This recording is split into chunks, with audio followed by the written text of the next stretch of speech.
Di Korea Selatan, prostitusi telah ilegal selama beberapa dekade. Tetapi prostitusi terus beroperasi setiap hari di lingkungan yang tidak muncul dalam brosur wisata, dengan para wanita yang terpapar aturan yang tidak dibuat oleh hakim, jadwal yang tidak dapat dikontrol oleh siapapun, pembayaran yang tidak dapat dinegosiasikan oleh siapapun, dan kondisi yang tidak dapat didiskusikan oleh siapapun. Beberapa mulai bertahan hidup, yang lain dibawa masuk oleh jaringan yang tahu persis siapa yang harus dicari. Banyak yang mencoba pergi dan menyadari bahwa keluar tidak semudah masuk. Sementara hukum mengatakan mereka melakukan kejahatan, ribuan dari mereka tetap di sana, tanpa perlindungan, tanpa hak, tanpa suara. Bagaimana mungkin di salah satu negara yang paling terkendali di dunia, semua ini terus terjadi tanpa ada yang menghentikannya? Selamat datang di Mundare. Hari ini saya akan menunjukkannya kepada Anda. Mari kita mulai.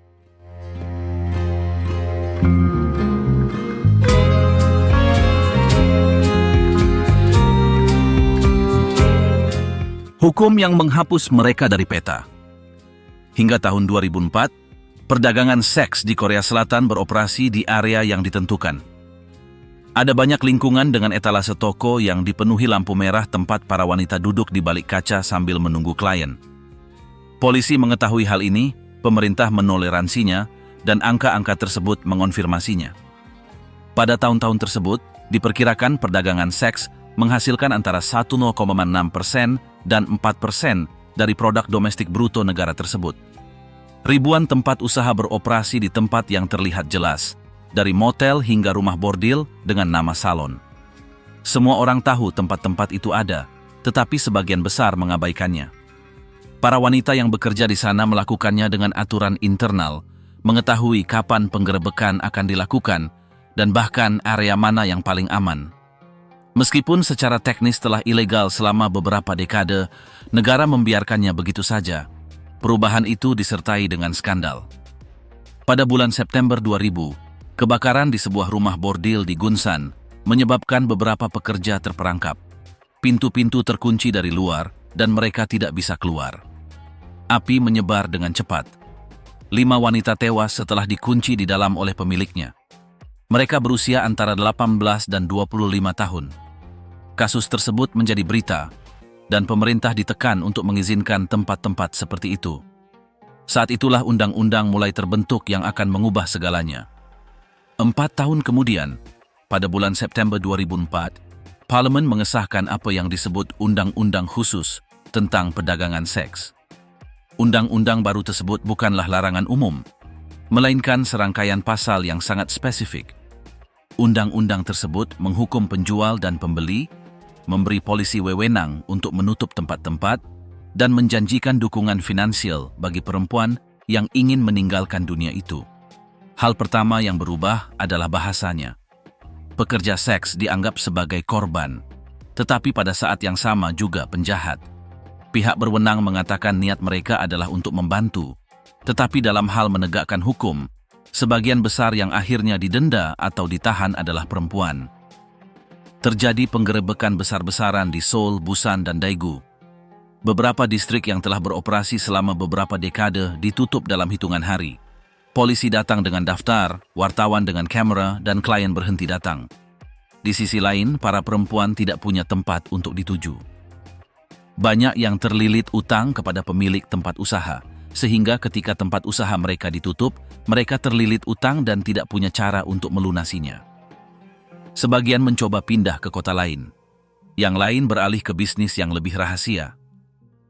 Namun, semua tahu bahwa pekerjaan itu tidak lagi seperti sebelumnya.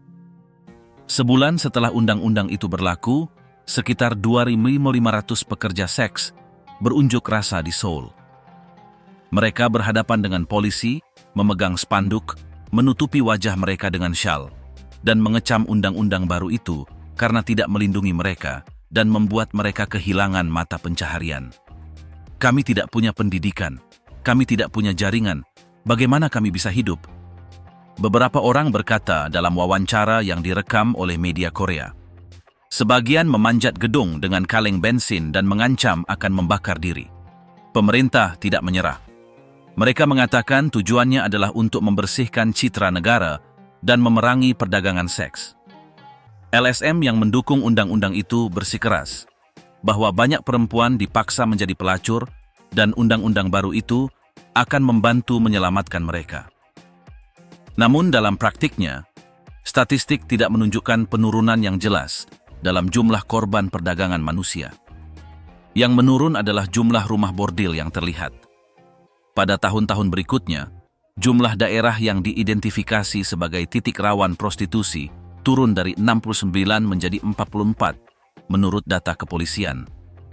Banyak perempuan yang sebelumnya bekerja di etalase toko mulai menawarkan jasa mereka di rumah-rumah pribadi, hotel, atau daring. Perdagangan seks tidak menghilang, hanya berubah bentuk. Beberapa otoritas secara terbuka mengakuinya. Bahkan ada laporan pemerintah yang menunjukkan bahwa prostitusi terus ada, tetapi lebih sulit dilacak. Di lingkungan tempat dulunya terdapat aktivitas harian, gang-gang kosong dan jendela toko yang pecah tetap ada. Di lingkungan lain, mereka beradaptasi di tengah jalan. Mereka mencopot jendela dan menawarkan janji temu. Klien terus ada, tetapi risiko tertangkap meningkat. Ketakutan utama pemilik rumah bordil bukanlah moralitas, tetapi denda, penutupan administratif, dan perintah pembongkaran. Undang-undang tersebut juga menyediakan dana untuk membantu perempuan meninggalkan prostitusi. Program dibuat untuk melatih mereka dalam bidang lain, termasuk kursus tata rambut, lokakarya menjahit, dan subsidi reintegrasi. Tetapi sangat sedikit yang menerimanya.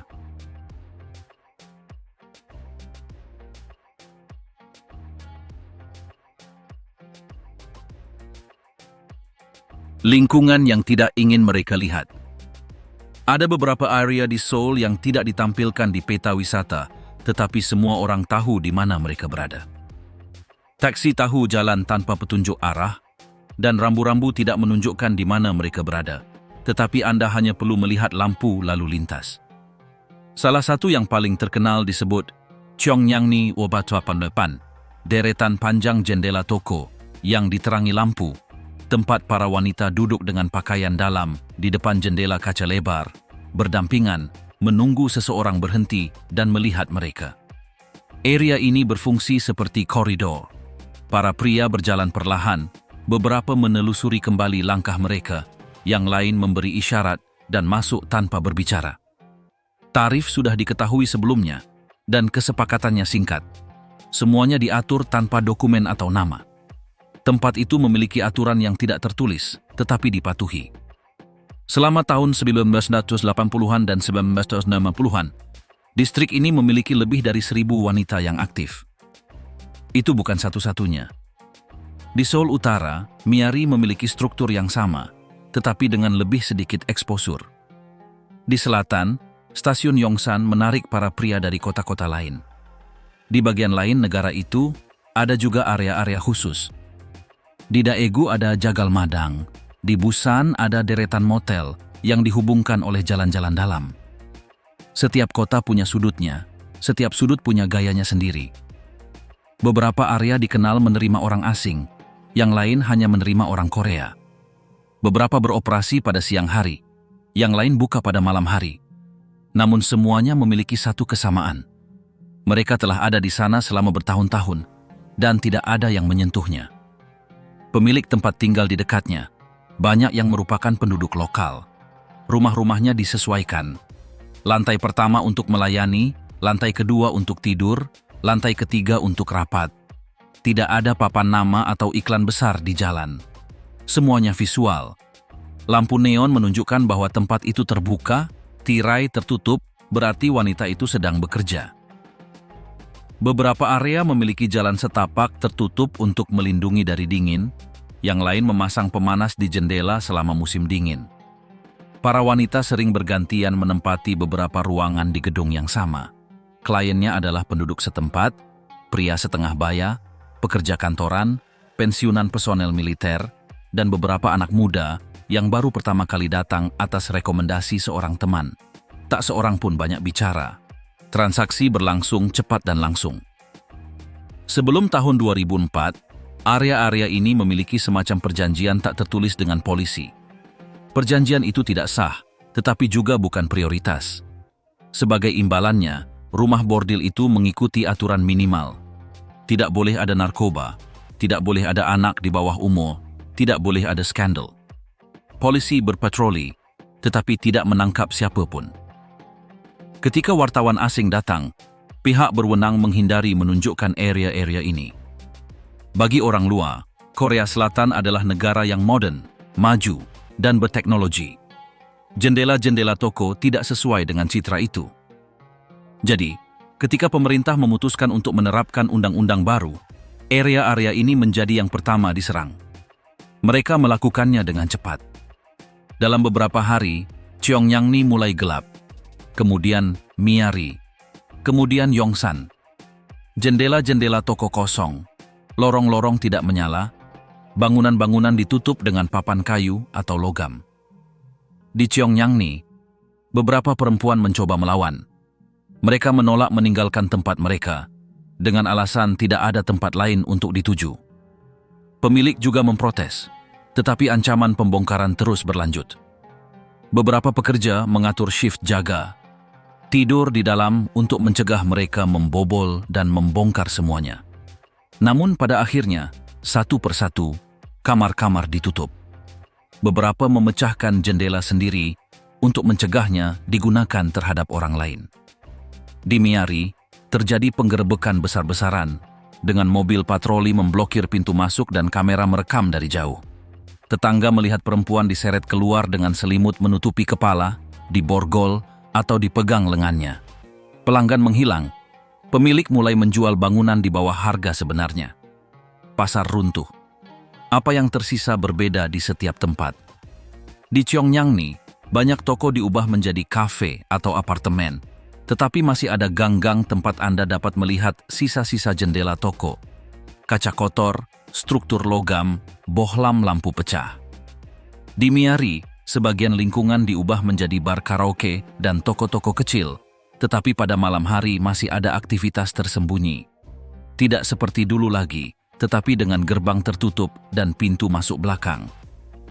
Di Yongsan, stasiun direnovasi sepenuhnya dengan pusat perbelanjaan dan hotel. Distrik lampu merah dihapus dari peta. Namun di Daegu, jagal madang terus beroperasi selama bertahun-tahun, tidak terlalu intens, tetapi dengan toleransi lokal tertentu. Wanita lebih banyak bersembunyi, pelanggan datang dengan mobil daripada berjalan kaki. Semuanya lebih tenang.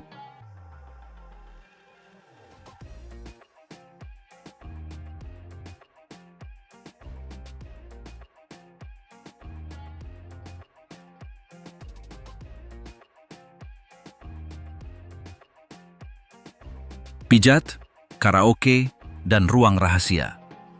Setelah etalase menghilang, bisnis tersebut tidak berakhir. Bisnis tersebut hanya berubah. Apa yang dulunya dilakukan di tempat yang terlihat jelas, kini tersembunyi di balik pintu bercermin gelap, meja resepsionis yang tidak mencolok, dan papan nama yang tidak berarti.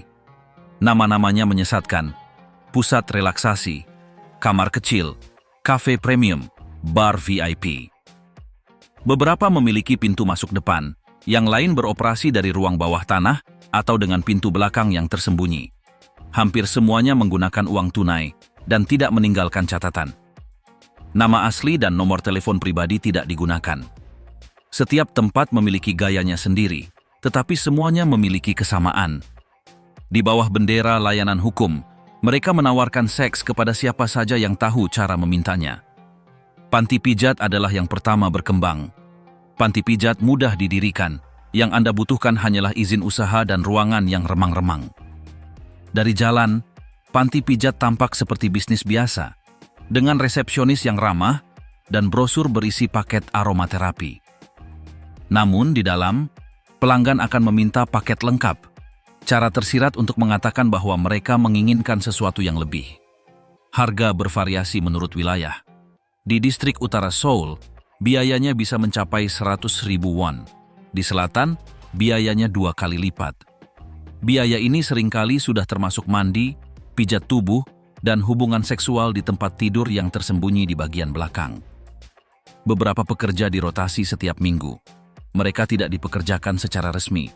Mereka tinggal di kamar kecil tidur di gedung yang sama, dan bekerja hampir setiap hari tanpa kontrak. Jenis layanan lainnya adalah salon kamar, yang bukan bar biasa, tetapi tempat mewah tempat pelanggan membayar untuk berada di kamar pribadi dengan beberapa wanita. Layanan ini terutama digunakan untuk jamuan makan bisnis. Atasan akan mengundang klien atau mitra, mereka akan dibawa ke lounge, dan kemudian acara minum-minum akan dimulai. Para wanita itu tidak hanya ada di sana untuk menyajikan minuman. Mereka duduk di samping klien, menyentuh klien, mendengarkan klien, dan jika klien memintanya, mereka dapat menemani klien ke hotel setelahnya. Semua ini dinegosiasikan di balik layar. Tidak dinyatakan secara langsung. Para manajer berbicara dengan isyarat atau frasa tidak langsung. Tidak ada yang merekam apapun, tidak ada yang menandatangani apapun. Para wanita seringkali harus membayar komisi kepada tempat tersebut untuk setiap klien yang mereka bawa. Jika penghasilan mereka tidak cukup, mereka berutang kepada pemiliknya. Bar karaoke pribadi, yang dikenal sebagai Noraebang, juga beradaptasi. Tempat tersebut bukanlah bar yang dikelola keluarga dengan lagu-lagu Korea di layar berwarna-warni. Tempat tersebut adalah ruangan dengan lampu redup, mikrofon yang diredam, dan gadis-gadis yang masuk sambil membawa botol. Beberapa menawarkan teman, yang lain menawarkan seks secara langsung. Klien dapat memilih berdasarkan foto, usia, atau aksen. Banyak tempat yang tidak lagi menggunakan katalog fisik, melainkan menampilkan profil di tablet atau grup obrolan. Jika ada yang bertanya mengapa tidak ada kamera, jawabannya selalu sama, privasi pelanggan. Sebenarnya, tempat-tempat ini beroperasi tepat di batas yang diizinkan. Jika polisi datang, yang harus mereka lakukan hanyalah mengatakan bahwa itu adalah bar karaoke pribadi tanpa layanan tambahan. Namun, semua orang tahu lebih baik. Jenis lain yang berkembang pesat adalah Hugaitel, yang diterjemahkan sebagai tempat untuk bersantai. Ini adalah apartemen di dalam gedung biasa, disewa per jam, tempat klien datang berdasarkan perjanjian. Mereka saling menghubungi melalui aplikasi, obrolan, atau halaman terenkripsi. Sebagian besar tidak memiliki papan nama. Fasadnya seperti rumah-rumah biasa. Seorang penjaga di pintu masuk hanya dapat memberikan akses jika kata sandi diberikan. Tidak ada perantara yang terlihat. Hubungan antara klien dan wanita itu bersifat langsung. Beberapa menawarkan kopi, pijat, dan percakapan. Namun layanan penuh telah disepakati sejak awal. Apartemen-apartemen ini hanya memiliki 1 atau 2 wanita pada satu waktu. Mereka mengubah alamat secara berkala untuk menghindari pelacakan. Itu kurang terlihat, tetapi lebih tidak aman. Jika terjadi sesuatu, tidak ada yang menelepon polisi. Ruang ciuman juga muncul. Tempat-tempat di mana klien tidak melakukan hubungan seks penuh, tetapi menawarkan kontak intim. Ciuman di mulut, belayan, dan terkadang masturbasi ditawarkan. Itu dijual sebagai pengalaman romantis untuk pria lajang. Para wanita yang bekerja di sana memiliki jam kerja yang panjang dan batasan fisik. Mereka tidak dapat menerima sembarang orang. Ada aturan tentang kebersihan, penampilan, dan usia. Mereka dibayar per menit.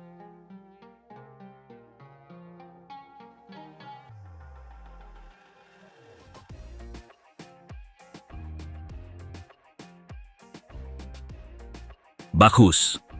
Ketika usia tua dijual di taman di pusat kota Seoul, ada taman yang bangku-bangkunya selalu terisi. Namanya Jongmyo, dan sekilas, taman itu tampak seperti tempat berkumpulnya para lelaki tua untuk bermain kartu atau membaca koran. Namun, jika Anda tinggal beberapa lama, Anda akan mulai melihat hal-hal yang tidak masuk akal. Beberapa wanita berjalan berputar-putar, berhenti di samping para lelaki tua itu, dan menawari mereka minuman dalam botol coklat kecil. Minuman itu bernama Bakus D. Minuman berenergi murah, tetapi tidak dijual untuk energi. Itulah langkah pertama. Jika lelaki itu menerimanya, percakapan pun dimulai. Tidak ada pernyataan langsung atau pertanyaan eksplisit. Semuanya dipahami tanpa mengatakan apapun.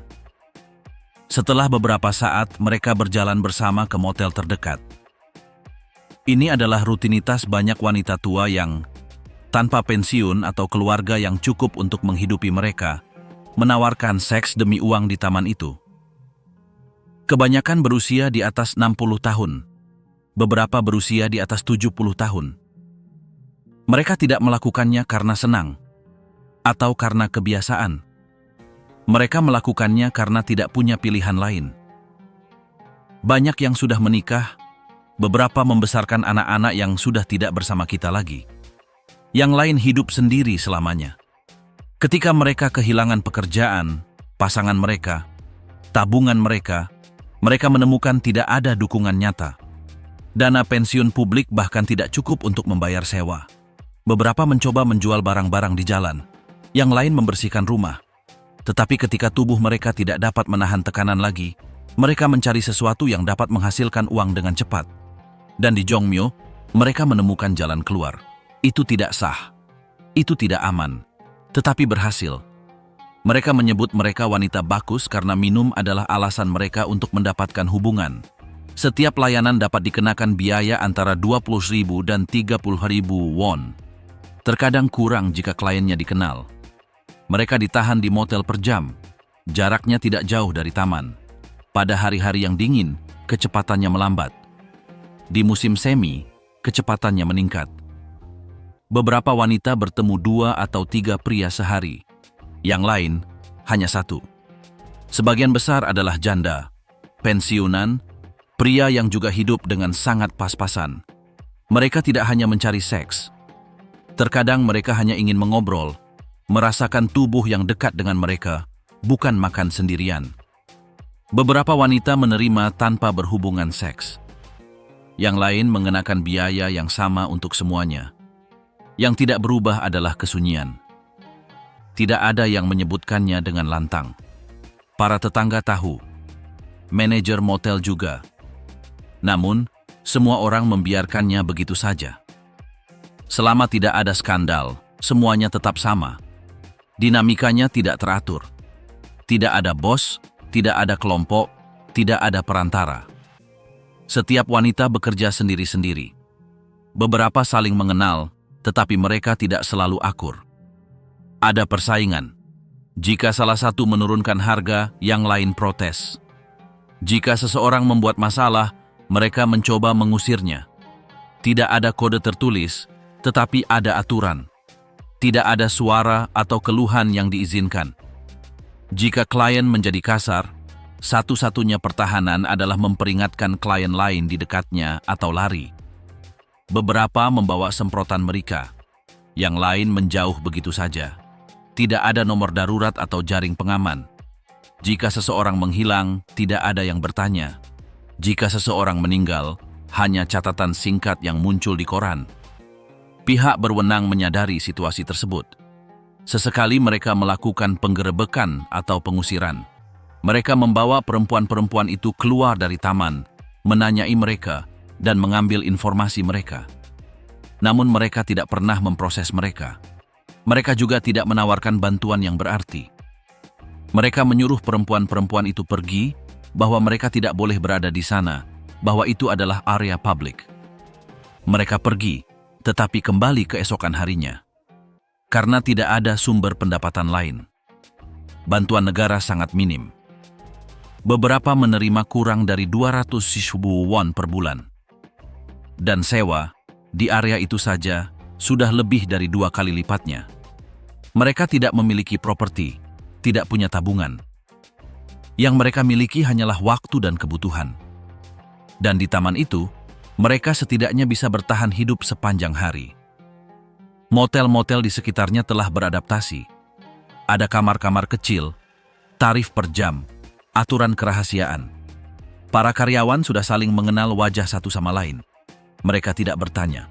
Mereka menerima pembayaran, menyerahkan kunci, dan ketika waktu mereka habis, mereka membersihkan tanpa berkomentar. Beberapa perempuan meninggalkan tip, yang lain meminta kredit. Di sekitar situ juga ada pedagang yang menjual pakaian dalam, krim, sapu tangan, barang-barang dasar yang mereka gunakan untuk bekerja.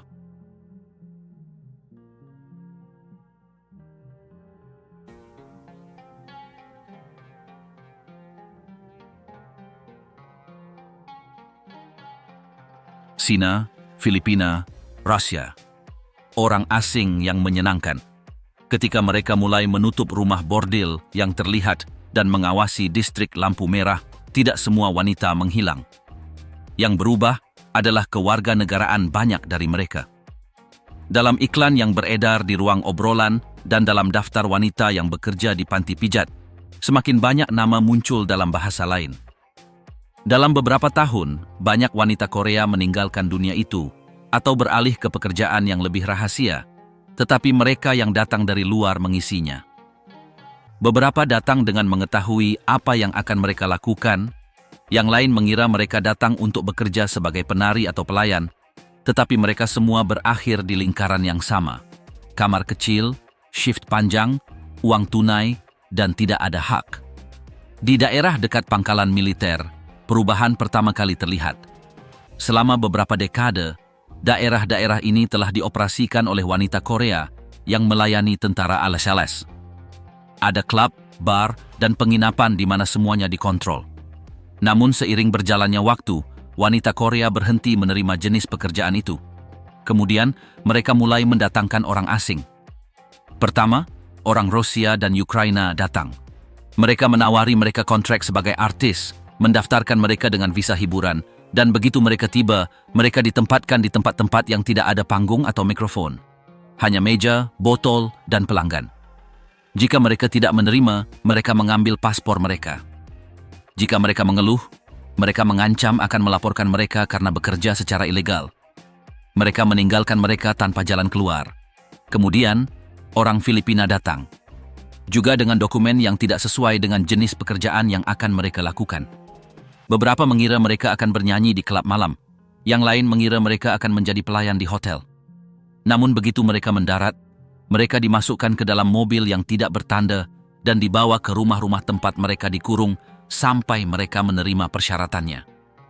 Mereka mengambil telepon mereka, menjelaskan cara kerjanya, memberi mereka jadwal dan klien. Mereka mengatakan kepada mereka bahwa mereka harus mengembalikan uang untuk tiket, akomodasi, dan makanan. Sebelum mereka membayar semua itu, mereka tidak dapat pergi.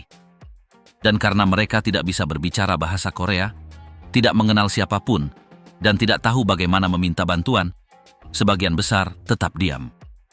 Beberapa orang menghabiskan waktu bertahun-tahun tanpa melihat apapun kecuali jalan yang sama, ranjang yang sama, wajah yang sama dari orang yang mengendalikan mereka. Setelah 2010, profilnya berubah lagi. Orang Rusia lebih sulit dipertahankan. Wanita Filipina tidak lagi menerima tawaran apapun. Kemudian wanita Tiongkok mulai berdatangan. Banyak yang datang dari daerah pedesaan, dengan utang keluarga atau tekanan dari agen yang menjanjikan pekerjaan dengan gaji tinggi. Mereka diberi visa turis atau dokumen palsu. Begitu sampai di Korea, mereka ditempatkan di apartemen yang digunakan sebagai tempat pijat. Tidak ada rambu jalan atau nama bisnis. Klien saling menghubungi melalui forum pribadi. Setiap wanita ditemukan dengan kode. Mereka menerima instruksi melalui pesan teks. Mereka diberitahu alamat, waktu layanan, harga. Pembayaran dilakukan secara tunai. Tidak ada yang menandatangani apapun. Para wanita tinggal di tempat mereka bekerja. Mereka tidur di ranjang sempit di sebelah ruang perawatan. Jika mereka ingin pergi, mereka harus memberitahu agen. Jika seseorang melarikan diri, yang lain akan menggantikan mereka. Pusat-pusat ini berkembang biak di banyak gedung di lingkungan perumahan. Dari luar, mereka tampak seperti apartemen biasa. Kadang-kadang mereka memasang bel pintu tanpa nama. Di lain waktu, hanya kamera yang diarahkan ke lorong. Jika ada yang bertanya, para tetangga mengatakan mereka tidak tahu apa-apa. Namun, beberapa gedung memiliki beberapa unit yang beroperasi pada saat yang sama. Dalam laporan polisi, mereka muncul sebagai panti pijat ilegal. Kadang-kadang mereka menggerebek, menahan 2 atau 3 wanita, mengambil informasi pribadi mereka, dan mendeportasi mereka. Namun bulan berikutnya ada penyewa baru. Agensi-agensi di China terus mengirim wanita. Mereka mengubah nama, kota, dan paspor mereka. Bisnis itu terus berlanjut.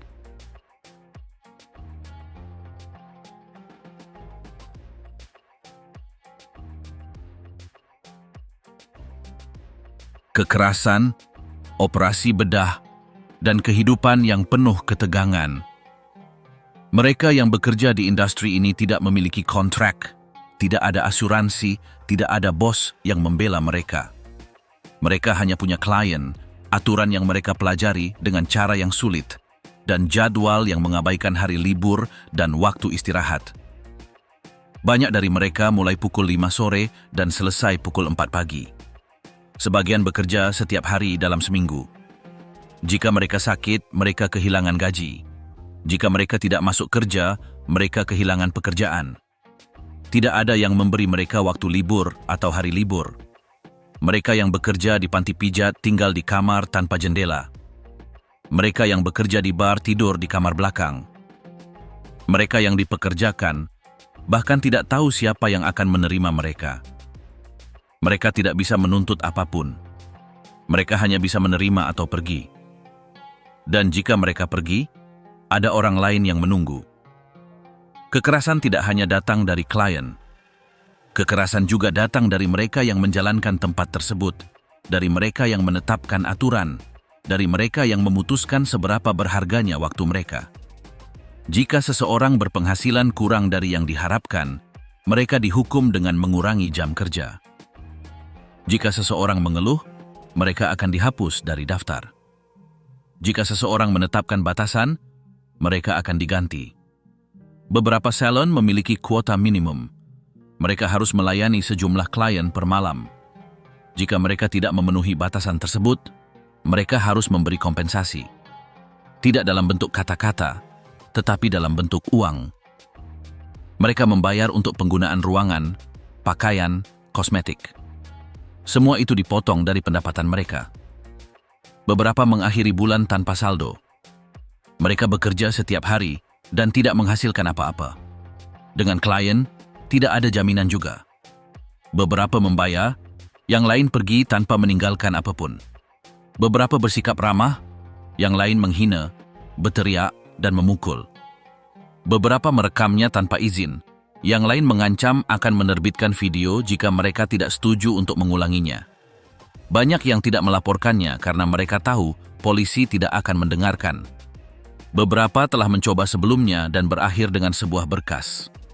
Jika seseorang datang ke kantor polisi dengan memar dan mengatakan itu terjadi selama kebaktian, hal pertama yang mereka lakukan adalah bertanya kepada mereka mengapa mereka ada di sana. Tidak ada perlindungan, tidak ada dukungan hukum, yang ada adalah rasa takut, dan rasa takut memaksa mereka untuk tetap diam. Tekanan estetika adalah bentuk kekerasan lainnya. Di tempat-tempat yang paling menuntut, tidak cukup hanya menjadi muda atau tahu cara memperlakukan klien. Mereka menuntut tipe wajah dan tipe tubuh tertentu. Ada yang harus menjalani operasi untuk bertahan dalam bisnis ini. Yang lain melakukannya untuk meningkatkan reputasi mereka. Yang terbaru berinvestasi dalam operasi hidung, operasi kelopak mata, dan operasi dagu. Ada yang melakukan pembesaran payudara. Mereka tidak melakukannya karena kesombongan. Mereka melakukannya karena mereka tahu itu dapat menaikkan harga mereka. Tempat-tempat tersebut lebih menyukai mereka yang memenuhi standar yang ditunjukkan dalam katalog. Jika seseorang tidak memenuhinya, mereka menurunkannya. Mereka tidak mengatakannya dengan lantang, namun mereka melakukannya. Ada kantor estetika yang menawarkan paket khusus untuk wanita di industri ini. Mereka tidak mengiklankannya seperti itu, tetapi mereka mengetahuinya. Mereka memiliki harga yang lebih rendah, rencana pembayaran, dan layanan yang cepat. Tidak ada riwayat medis yang diminta, juga tidak menanyakan pekerjaan mereka. Beberapa melakukan lebih dari 1 operasi per tahun. Mereka bekerja dalam diam, pulih dalam kesendirian, dan kembali bekerja tanpa memberitahu siapapun. Yang lain menyajikannya sebagai sebuah prestasi. Di beberapa kalangan, ada pembicaraan tentang siapa yang memiliki transformasi terbaik, siapa yang berubah dari penghasilan 100.000 menjadi 300.000 per janji temu. Ini bukan persaingan langsung, tetapi ada perbandingan terus-menerus. Tubuh menjadi alat. Wajah, sebuah investasi. Masalah kesehatan bukan hanya estetika. Ada infeksi, nyeri kronis, kelelahan terus-menerus. Beberapa memiliki penyakit menular yang tidak diobati karena mereka tidak memiliki akses medis. Yang lain mengobati diri sendiri. Beberapa bahkan pingsan di tengah hari. Tidak ada istirahat. Jika seseorang jatuh, mereka memanggil yang lain. Mereka yang bekerja berdasarkan komisi harus bepergian sepanjang hari. Beberapa melakukan hingga 8 kunjungan. Mereka tidak selalu punya waktu untuk makan. Mereka membawa makanan di tas mereka. Terkadang mereka hanya minum air gula untuk bertahan hidup. Tubuh memburuk. Tahun-tahun berlalu dengan cepat. Dan ketika mereka tidak lagi sesuai dengan profil, tidak ada yang memanggil mereka. Mereka yang mencoba pergi tidak selalu bisa.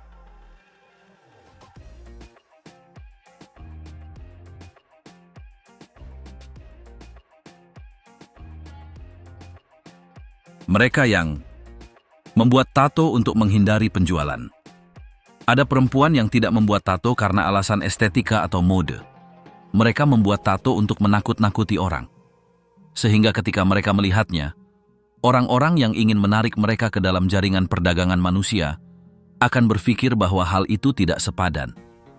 Di Korea Selatan, beberapa gadis, terutama para migran, bahkan membuat tato di leher, wajah, lengan, atau bahkan jari-jari mereka dengan huruf yang terlihat, gambar besar, atau frasa dalam bahasa lain hanya untuk menghindari pemilihan. Itu adalah kode pertahanan. Sebuah cara untuk menandai diri mereka sendiri sebagai bentuk perlindungan. Karena banyak yang tahu bahwa jika mereka memiliki tato yang terlalu terlihat, mereka menjadi masalah bagi siapapun yang ingin menjualnya. Itu tidak menyelamatkan mereka sepenuhnya, tetapi menurunkan nilai pasar mereka dan itu memberi mereka sedikit kendali, meskipun hanya sedikit. Mereka yang berasal dari Filipina, Mongolia, Tiongkok, atau Vietnam dan tidak memiliki dokumen adalah target yang sempurna bagi para mafia. Mereka dijanjikan pekerjaan di salon kecantikan, restoran, atau rumah pribadi, dan saat mereka tiba, paspor mereka diambil. Sebagian berhasil melarikan diri, sebagian lainnya berhasil. Begitu mereka tahu akan dibawa ke area kerja malam, mereka membuat tato. Bukan kupu-kupu atau simbol yang rumit, tetapi sesuatu yang besar, terlihat, dan mengganggu.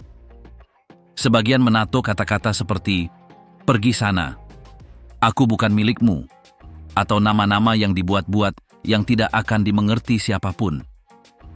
Sebagian lainnya menato diri mereka dengan frasa keagamaan, salib, atau tanda yang sulit ditutupi. Mereka tidak peduli jika itu menyakitkan. Yang mereka inginkan adalah tidak disentuh, tidak dijamret, tidak dijual kepada klien pertama yang bertanya. Ada wanita Korea yang melakukan hal yang sama. Bukan karena mereka akan dijual, tetapi karena mereka tahu bahwa jika mereka memiliki tato yang terlihat, klien tertentu tidak lagi menginginkannya. Dan, dalam beberapa kasus, itulah yang mereka cari.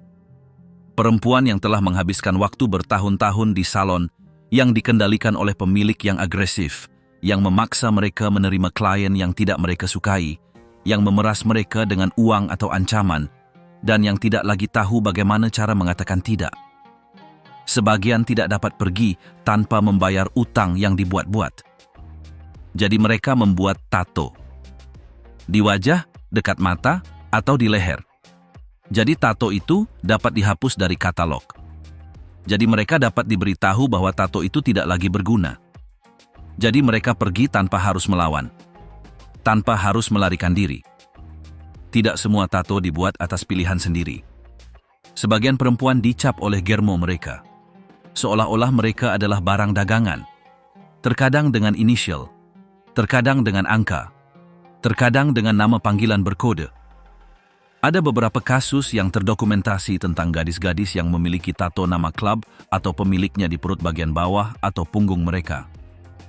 Yang lain memiliki tato kode untuk melacak asal mereka, berapa banyak yang mereka berutang, atau berapa banyak yang telah mereka hasilkan. Tato-tato ini dibuat dengan tergesa-gesa, dengan tinta yang buruk dan tidak higienis. Banyak yang akhirnya terinfeksi. Beberapa gadis telah tiba di rumah sakit dengan infeksi serius akibat tato yang dibuat dengan jarum berkarat. Tidak ada yang melaporkannya. Tidak ada yang bertanya. Mereka dirawat dan dipulangkan.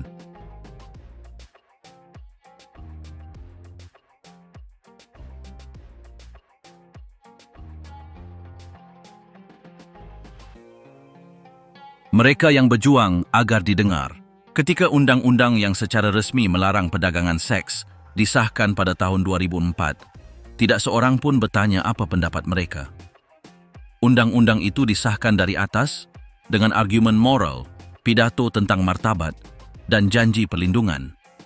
Namun, mereka yang mencari nafkah darinya, mereka yang hafal semua aturan, tidak hadir di meja perundingan. Tidak ada suara untuk mereka. Mereka tidak punya suara sendiri. Yang ada hanyalah perintah bahwa sejak hari itu, pekerjaan mereka tidak lagi sah. Yang mereka lakukan saat itu adalah turun ke jalan.